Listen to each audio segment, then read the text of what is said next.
Vamos lá, questão 48. Assinale a opção correta consoante doutrina e entendimento jurisprudenciais atuais. A. Qualquer delegado de polícia do Estado do Rio de Janeiro com atribuição pode oficiar diretamente ao Tribunal de Contas do Estado do Rio de Janeiro, ao passo que os membros do Ministério Público do Estado do Rio de Janeiro somente podem oficiar à Corte de Contas Estadual via Procuradoria-Geral de Justiça. Está erradíssimo. Nem o delegado de polícia, nem mesmo o Ministério Público do Estado, o Ministério Público Comum, podem oficiar a Corte de Contas Estadual. E esse ofício normalmente serve para requerer algum tipo de informação. Isso eu vou explicar por quê. Não pode, porque a Corte de Contas, ela trabalha juntamente com o Poder Legislativo, seja no âmbito federal. No âmbito federal temos o Poder Legislativo, e a gente lembra de quem? Do Congresso Nacional. No âmbito federal, a gente lembra do Congresso Nacional. E no âmbito estadual, nós lembramos da Assembleia Legislativa. Juntamente com eles, prestando auxílio, trabalha a Corte, que é o Tribunal de Contas, fazendo parte do Poder Legislativo. E há um órgão específico que também presta serviços fiscalizando as contas dos funcionários, dos agentes públicos. Mas aqui, o Congresso Nacional, o Tribunal de Contas faz o controle externo. Faz o controle externo por quê? Porque aqui o Poder Legislativo, ele está externo, ele é externo ao Poder Executivo.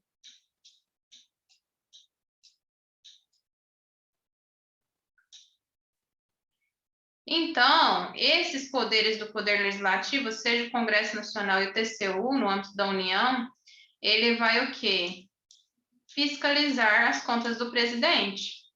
E o presidente esperto, ele vai o quê? Ele vai ter que auxiliares internos, ele vai ter auxílio interno no próprio Poder Executivo, ele vai trazer aqui os órgãos do Poder Executivo, para que ele não seja responsabilizado pelas contas externamente, pelo Poder Legislativo. E o governador vai fazer o mesmo, ele vai criar órgãos internos, como as suas secretarias,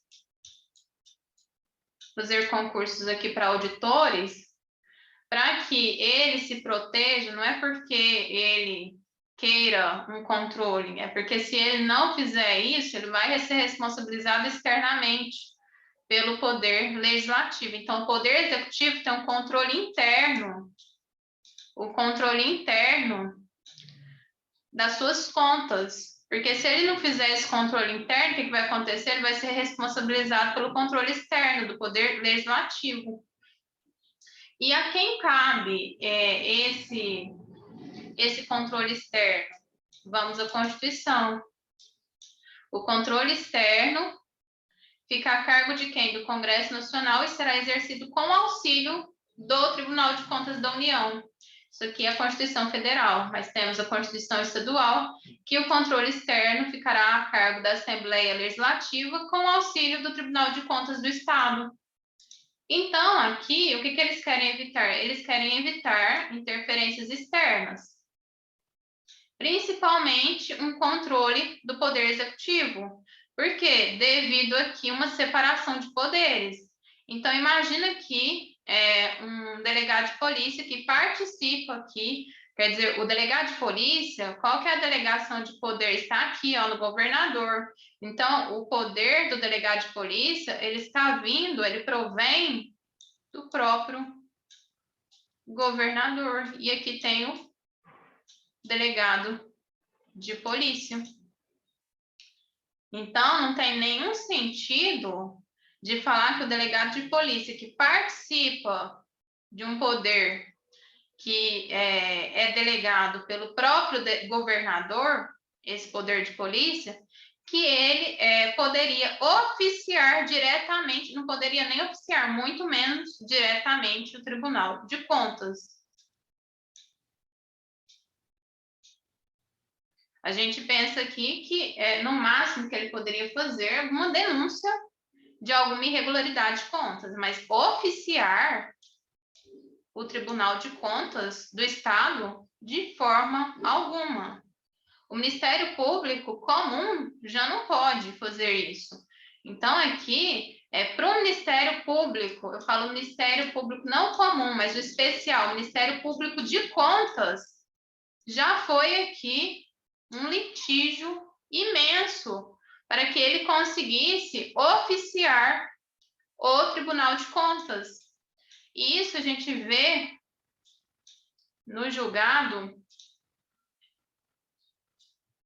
que diz o seguinte: isso, o Tribunal de Contas do Ministério, o Ministério Público Especial, o Ministério Público de Contas, ele está aqui litigando de forma intensa para conseguir oficiar o Tribunal de Contas. Por quê? Porque, historicamente, a gente vê isso aqui, que historicamente, o Ministério Público ele esteve bem próximo do Poder Executivo, apesar de, atualmente, a gente ver que o Ministério Público, ele hoje é entendido, inclusive, como um quarto poder, um poder independente, não pertenceria nem ao poder legislativo, nem ao poder executivo e nem ao poder judiciário, mas ele tem poder? Tem poder. Temos só 3 poderes? Temos só 3 poderes. Então, ele não se enquadra em nenhum poder. De onde que está vindo esse poder? Tem que estar vindo de algum lugar. Então, a doutrina fala em um quarto poder. Mas, originariamente, o Ministério Público, historicamente, ele esteve muito próximo da defesa do rei e da acusação penal.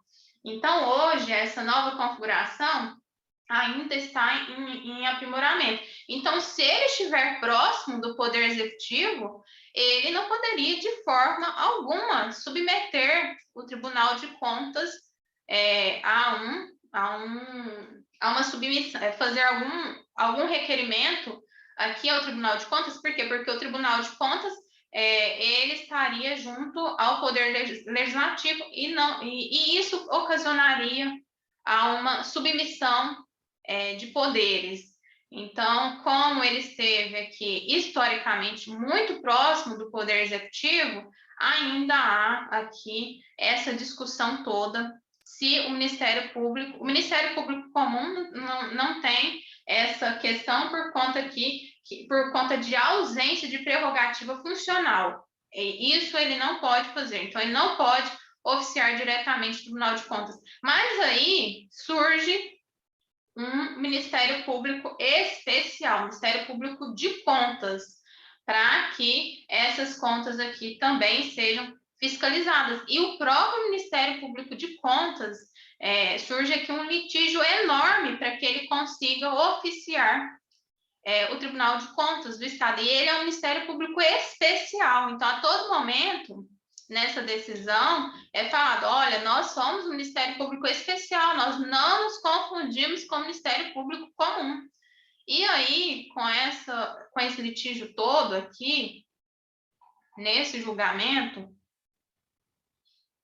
5416, pelo ministro Dias Toffoli, ficou decidido aqui o seguinte: constitucional, atribuições e funções do douto Ministério Público Especial de Contas junto ao egrégio Tribunal de Contas do Estado do Ceará, estrita vinculação à estrutura da Corte de Contas e impossibilidade do Ministério Público Especial expedir requisições diretas.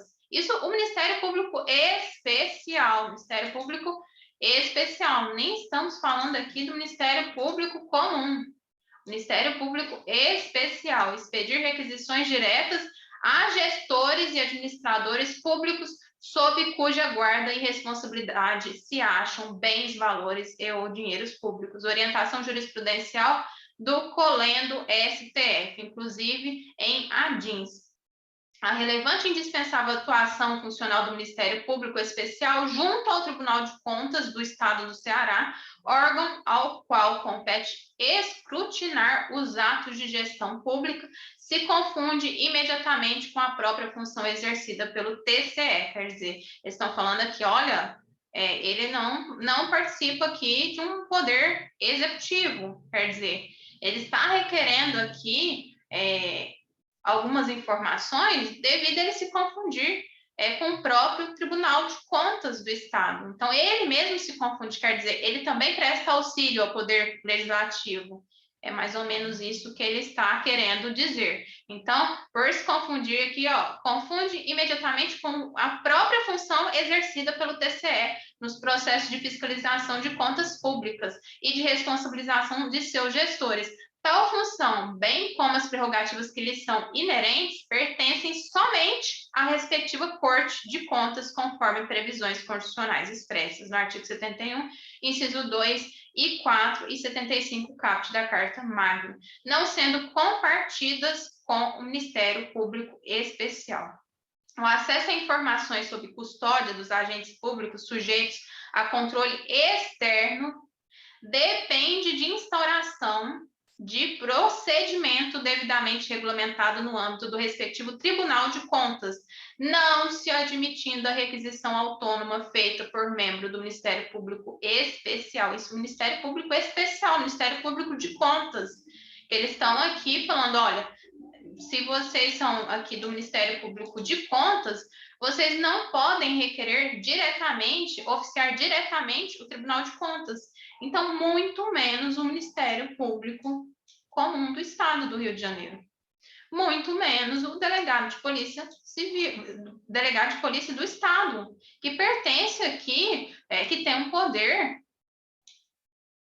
delegado pelo próprio governador. Aqui não tem nem o que dizer, porque é o poder executivo. Então, é uma delegação do poder executivo. Agora, o Ministério Público já seria aqui uma questão que eles dizem que é um quarto poder. Mas, de qualquer forma, há uma falta de quê? Uma ausência total de prerrogativa constitucional. Então, não poderia aqui o Ministério Público do Estado oficiar a Corte de Contas. A Corte de Contas que auxilia o poder legislativo por uma separação de poderes. Mas aqui foi criado o Ministério Público Especial, o Ministério Público de Contas, que poderá, sim, oficiar o Tribunal de Contas, mas isso será por um procedimento, não se admitindo a requisição autônoma feita por membro do Ministério Público Especial. Não é admitido. Então, é necessário que o Ministério Público, ele oficie o Tribunal de Contas, mas o Ministério Público Especial, nada de Ministério Público Comum, oficie o Tribunal de Contas por meio de um procedimento, seria através de sua Procuradoria Geral.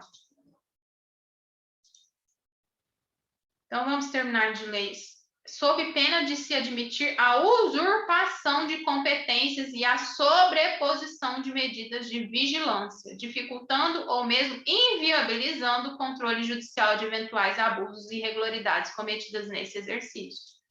Então, é como se fosse assim, é como quando a gente coloca uma escuta em um presídio, né? Vamos supor se o Poder Executivo pudesse requerer do Poder Legislativo que eles estão, os seus dados. Então, aqui, é como se colocasse uma escuta aqui dentro de um presídio, um exemplo muito esdrúxulo, só para entender, e falasse aqui para um amigo desse sujeito que está sendo investigado que ele está aqui sendo investigado com essa escuta. Então, é lógico que ele contaria para esse amigo dele. Então, para evitar isso e para não sobrepor um poder sobre o outro, é necessário o quê? É necessário que nenhum poder submeta aqui se submeta ao outro poder. Então, por isso, há esse princípio da separação dos poderes. Esse aqui é um exemplo muito esdrúxulo, só para entender. Então, vamos para o próximo. Ato que provoque aumento de despesa com pessoal e não atenda ao limite legal de comprometimento aplicado às despesas com pessoal inativo, apenas será nulo se demonstrado o prejuízo ao erário. Essa parte final aqui está errada, apenas será nulo se demonstrado o prejuízo ao erário. Apesar que, se há aqui um aumento de despesa com pessoal que não atende o limite legal de comprometimento aplicado às despesas, por consequência, há um prejuízo ao erário. Então, vamos aqui perceber que a Lei de Responsabilidade Fiscal, no artigo 21, parágrafo... artigo 21, inciso 2 e 3, diz: o ato de que resulte aumento da despesa com pessoal nos 180 dias anteriores ao final do mandato do titular, do poder e dos órgãos referidos no artigo 20 é ato pleno, é nulo de pleno direito. E é nulo de pleno direito também, inciso 3, o ato que resulte aumento da despesa com pessoal que preveja parcelas a serem implementadas em períodos posteriores ao final do mandato do titular do poder ou órgão referido no artigo 20, também é ato nulo de pleno direito. Então, se aqui extrapolou as despesas com pessoal, artigo 22, o que ocasionou com isso? Um prejuízo ao erário. Por quê? Porque despesa com pessoal, despesa com servidores, despesas com agentes públicos, gera aqui um encargo orçamentário. Então, isso ocasionou, por consequência, uma ofensa que é o erário, se o gestor extrapolou essas despesas. Então, isso é uma consequência lógica. Então, a verificação do cumprimento dos limites estabelecidos no artigo 19 será realizada ao final de cada quadrimestre. Se a despesa total com pessoal exceder 95% do limite, são vedados ao poder ou órgão referido no artigo 20 que houver incorrido no excesso. Aí, já que incorreu no excesso, o que vai acontecer? O gestor público ele não vai poder mais fazer tais gastos. Então, a pessoa deixa de fazer gasto quando ela para de contratar também. Então, aqui, olha só o que vai acontecer. Inciso 1, concessão de vantagem, aumento, reajuste ou adequação de remuneração a qualquer título, salvo os derivados de sentença judicial ou de determinação legal ou contratual, ressalvado a revisão prevista no inciso 10 do artigo 37 da Constituição. Se as despesas total com pessoal exceder 95%, são vedados. Então, são vedados o quê? Concessão de vantagem, aumento, reajuste, adequação. Então, superou essa despesa, 95%, vai poder dar o quê? Vantagem, remuneração, concessão, aumento, reajuste a esse pessoal, né? Com essas despesas aqui. Então, criação de cargo, emprego ou função, também não. Não pode mais criar cargo, emprego ou função, porque é um gasto isso. Alteração de estrutura de carreira que implica aumento de despesa, também não pode. Provimento de cargo público, admissão ou contratação de pessoal a qualquer título, ressalvada a reposição decorrente de aposentadoria ou falecimento de servidores das áreas de educação, saúde e segurança. Então, não pode o provimento de cargos, mas também tem que lembrar que a ressalva que é quanto à aposentadoria e despesa com educação, saúde e segurança, que não entra. Contratação de hora extra, que gera também um gasto, salvo no caso do disposto no inciso tal e tal e tal. Então, não pode, né? E aí, o que fala? Ato que provoque o aumento de despesa com pessoal e não atenda ao limite legal de comprometimento aplicado às despesas com pessoal inativo, apenas será nulo se demonstrado o prejuízo ao erário. Então, não falou em nada, falou que será nulo. A lei 101 de 2000, ela fala o quê? Que será nulo. Mas ela não fala nada que deve ser demonstrado o prejuízo ao erário. Apesar que isso é uma consequência o prejuízo ao erário. Por quê? Porque extrapolou gastos. Se extrapolou o gasto, significa o quê? Um prejuízo ao erário, mas não é aqui a letra fria da lei. Então, essa parte final não está na lei. As contas apresentadas pelo chefe do Poder Executivo devem ficar disponíveis pelo prazo de 1 mês. Não é pelo prazo de 1 mês. E a gente vê isso no artigo 49, na Lei 101 de 2000.